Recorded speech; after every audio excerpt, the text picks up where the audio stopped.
Pagi itu, SD Harapan Bangsa masih diselimuti kabut tipis. Diko melangkah melewati gerbang sekolah dengan tas ransel yang terasa lebih berat dari biasanya, bukan karena buku pelajaran, melainkan karena peralatan detektifnya yang lengkap, kaca pembesar, senter kecil, dan buku catatan saku bercover biru. Suasana sekolah terasa janggal. Di dekat gerbang, Diko melihat Pak Kumis, penjaga sekolah yang biasanya ceria, sedang menggaruk-garuk kepalanya yang tidak gatal. Pak Kumis mondar-mandir di depan gudang sekolah dengan wajah cemas. "Ada masalah, Pak Kumis?" tanya Diko sambil menyesuaikan letak kacamatanya. "Ah, Diko, kunci gudang Bapak hilang, padahal tadi malam Bapak gantung di ruang penjaga. Kalau kuncinya tidak ada, Bapak tidak bisa mengeluarkan sapu dan alat kebun," keluh Pak Kumis. Diko mencatat hal itu dalam pikirannya, kasus nomor 1, kunci hilang. Namun, kejutan yang sebenarnya baru dimulai saat Diko sampai di depan lokernya, loker nomor 12. Tepat di celah pintu loker yang sedikit berkarat, terselip sebuah amplop berwarna biru pucat. Tidak ada nama pengirimnya, hanya tulisan tangan yang rapi namun tajam, hanya untuk sang detektif. Jantung Diko berdegup kencang. Ia segera masuk ke dalam kelas yang masih kosong dan membuka amplop itu. Di dalamnya terdapat secarik kertas dengan pesan teka-teki. "Aku punya kaki tapi tidak bisa jalan, aku punya punggung tapi tidak bisa tidur. Temui aku di tempat di mana ilmu disimpan, di sana rahasia mulai terkubur." Diko mengetukkan jarinya ke meja. Kaki tapi tidak jalan, punggung tapi tidak bisa tidur. Jelas, itu adalah kursi, gumamnya, dan tempat di mana ilmu disimpan. Itu pasti perpustakaan. Tanpa membuang waktu, Diko berlari menuju lantai 2, tempat perpustakaan berada. Lorong sekolah yang sepi membuat suara langkah kakinya bergema. Begitu sampai di depan pintu kayu besar perpustakaan, ia membukanya perlahan. Kriek, bau kertas tua dan kayu cendana menyambutnya. Perpustakaan itu sangat sunyi, hanya ada suara detak jam dinding yang besar. Diko berjalan menuju rak paling belakang, tempat buku-buku sejarah yang jarang disentuh murid-murid. Tiba-tiba, SREKK, Diko melihat bayangan seseorang berbaju abu-abu berlari cepat keluar melalui pintu samping perpustakaan. Diko mencoba mengejar, namun sosok itu menghilang di tikungan koridor. Saat Diko kembali ke meja kayu tua di sudut rak sejarah, ia menemukan sesuatu yang membuatnya terbelalak. Di atas meja itu tergeletak kunci besar milik Pak Kumis. Namun, yang membuat bulu kuduk Diko berdiri bukanlah kuncinya, melainkan selembar kertas kecil di bawah kunci itu yang bergambar simbol cakar burung berwarna hitam pekat. Siapakah sosok abu-abu itu, dan apa arti simbol cakar burung tersebut? Diko tahu, ini bukan sekadar masalah kunci yang hilang. Ini adalah awal dari sebuah misteri besar. Diko terdiam sejenak di depan meja kayu tua itu. Jantungnya masih berdegup kencang. Ia mengambil kunci milik Pak Kumis dan memasukkannya ke dalam saku, lalu beralih ke kertas kecil bersimbol cakar burung itu. Dengan hati-hati, ia menggunakan sapu tangan untuk mengambilnya persis seperti detektif profesional yang tak ingin merusak sidik jari. "Siapapun pemilik simbol ini, dia ingin aku menemukan kunci ini," gumam Diko. Tiba-tiba, suara langkah kaki yang terburu-buru terdengar dari arah koridor belakang perpustakaan. Tuk, tuk, tuk. Suaranya kecil, seperti langkah kaki seseorang yang mencoba berjalan jinjit di atas lantai ubin.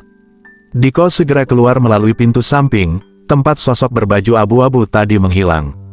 Koridor belakang ini adalah bagian tertua dari sekolah, jarang dilewati murid karena pencahayaannya yang remang-remang dan deretan loker tua yang sudah tidak terpakai. Di ujung lorong, Diko melihat sekelebat kain abu-abu masuk ke dalam laboratorium sains. "Kena kau," bisik Diko. Ia berjalan perlahan, menempelkan punggungnya ke dinding, persis seperti adegan film detektif yang sering ia tonton. Saat mencapai pintu laboratorium, ia mengintip melalui celah kaca yang sedikit buram. Di dalam, suasana sangat gelap. Hanya ada cahaya matahari tipis yang menembus gorden hijau yang tertutup rapat. Diko memberanikan diri membuka pintu. "Kriet, halo, ada orang di sini?" tanya Diko. Tidak ada jawaban. Namun, bau menyengat seperti belerang dan cuka memenuhi ruangan. Di salah satu meja praktikum, sebuah botol kimia tampak terguling dan isinya tumpah, membentuk genangan kecil. Diko mendekat dan menyalakan senter kecilnya. Di tengah genangan cairan itu, ia menemukan sesuatu yang aneh. Bukan lagi simbol cakar burung, melainkan sebuah bulu burung gagak yang asli, hitam dan mengkilap. Tiba-tiba, jendela di ujung ruangan terbuka lebar karena tertiup angin kencang. BRAKK. Diko terlonjak. Di ambang jendela, ia melihat coretan kapur yang masih baru. Coretan itu membentuk angka, pukul 15. Jam 3 sore. Diko melihat jam tangannya. Sekarang baru jam 8 pagi. Seseorang mengundangku untuk bertemu di sini saat sekolah sudah sepi. Saat Diko hendak keluar dari laboratorium, ia menyadari sesuatu yang lebih mengejutkan. Di cermin besar yang ada di dinding laboratorium, terdapat tulisan yang dibuat dengan uap napas yang perlahan mulai menghilang.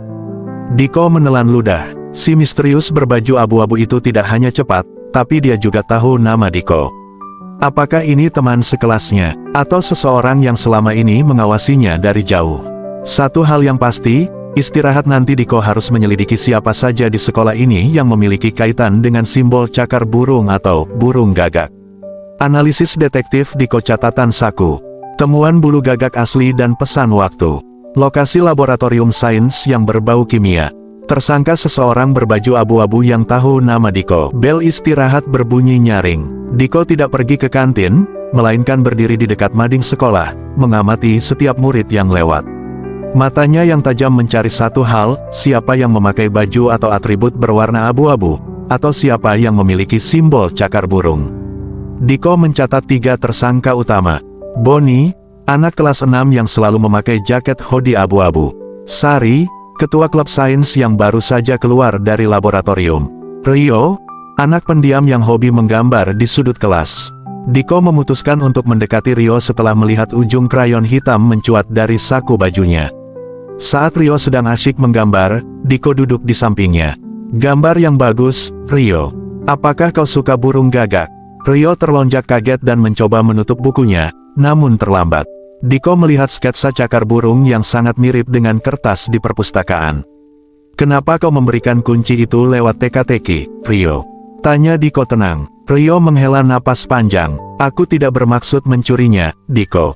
Aku menemukan kunci itu terjatuh di koridor tadi malam saat aku pulang terlambat karena latihan basket.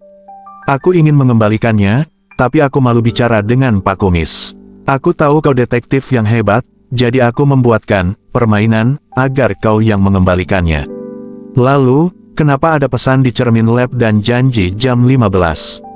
Selidik Diko. Wajah Rio mendadak pucat. Pesan di cermin. Jam 15. Aku tidak tahu apa-apa soal itu, Diko. Aku hanya meninggalkan kunci di perpustakaan dan langsung lari karena takut ketahuan. Diko tertegun. Jika bukan Rio yang menulis di cermin, berarti ada orang kedua yang terlibat. Penutup, misteri di balik bayangan. Diko segera kembali ke laboratorium sains tepat pukul 15. Sekolah sudah sepi. Pintu lab sedikit terbuka. Di dalam, ia melihat seseorang sedang berdiri membelakanginya, mengenakan jas laboratorium putih. Sudah datang, detektif. Suara itu terdengar berat namun ramah. Ternyata itu adalah Pak Arman, guru sains sekaligus pembina klub detektif sekolah yang baru akan dibentuk. Beliau tertawa kecil melihat ekspresi serius Diko. Rio memang menemukan kuncinya, tapi Bapak yang memantau dari jauh, jelas Pak Arman. Bapak sengaja menambahkan pesan di cermin dan bulu gagak itu sebagai ujian terakhir untukmu. Bapak ingin melihat apakah kau cukup berani dan teliti untuk menyelesaikan kasus hingga tuntas. Pak Arman meletakkan sebuah lencana perak di atas meja. Lencana itu bergambar kaca pembesar dengan tulisan, Ketua Klub Detektif Harapan Bangsa. Selamat, Diko. Kau lulus ujian. Besok, kita akan mulai mencari anggota baru untuk klub ini. Diko tersenyum lebar. Ia berhasil mengembalikan kunci Pak Kumis, memecahkan teka-teki Rio, dan kini ia resmi menjadi ketua detektif di sekolahnya. Sambil berjalan pulang di bawah sinar matahari sore, Diko tahu bahwa besok akan ada misteri baru yang menantinya. Namun bagi detektif Diko, tidak ada teka-teki yang tidak bisa dipecahkan. Kasus selesai.